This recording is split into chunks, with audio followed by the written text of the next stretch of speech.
in November, yes, we will take out Mitch.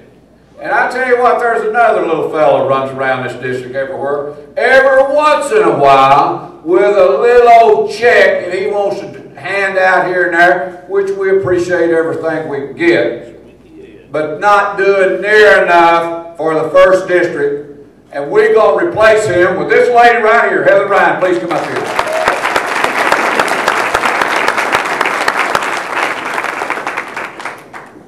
Thank you. I'm going to do my best to keep it brief because we've got a long address today. We've got a long day at Fancy Farm.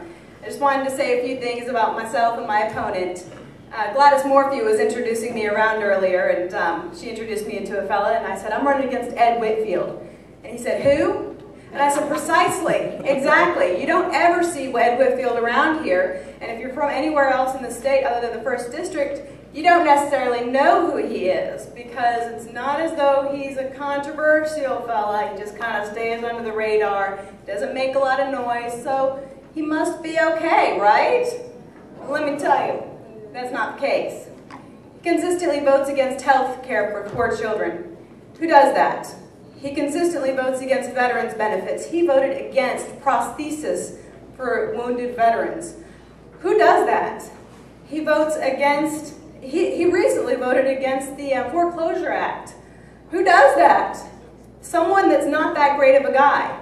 He is far more concerned with his shining piece of legislation. In 13 years, he's passed one piece, and that was a national ban on eating horse meat. Now, I'm willing to say that the people of Kentucky and the people of America are more concerned with making ends meet than horse meat. Now,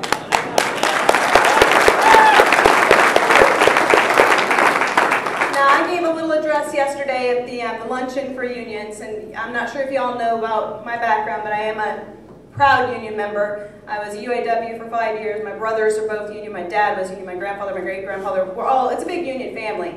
I'm also a sailor. I'm also a sailor. I served in the United States Navy. So, you know, sometimes that union/sailor talk comes through, and it may not be all that ladylike, but I said that I don't mind pissing off the Republicans. I got some weird press on that. Bill Bartleman gave me some bad press, but you know what? He's a Republican, so it's okay. You know what?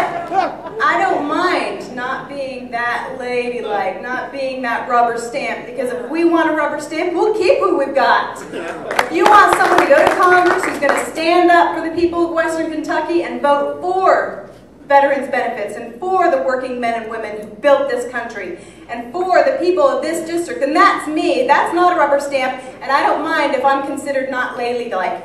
And if you're not angry, if you're not incensed, if you're not absolutely pissed off at what the Republicans have done to this country, then you're not paying attention.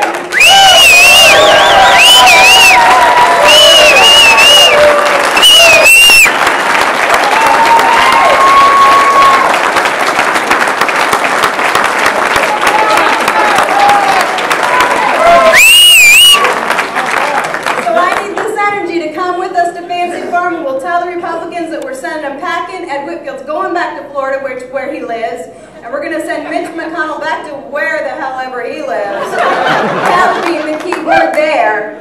And we're going to take back the White House, and I need everybody to support and everybody to kind of have this energy and this enthusiasm for Fancy Farm, and let's go kick some ass.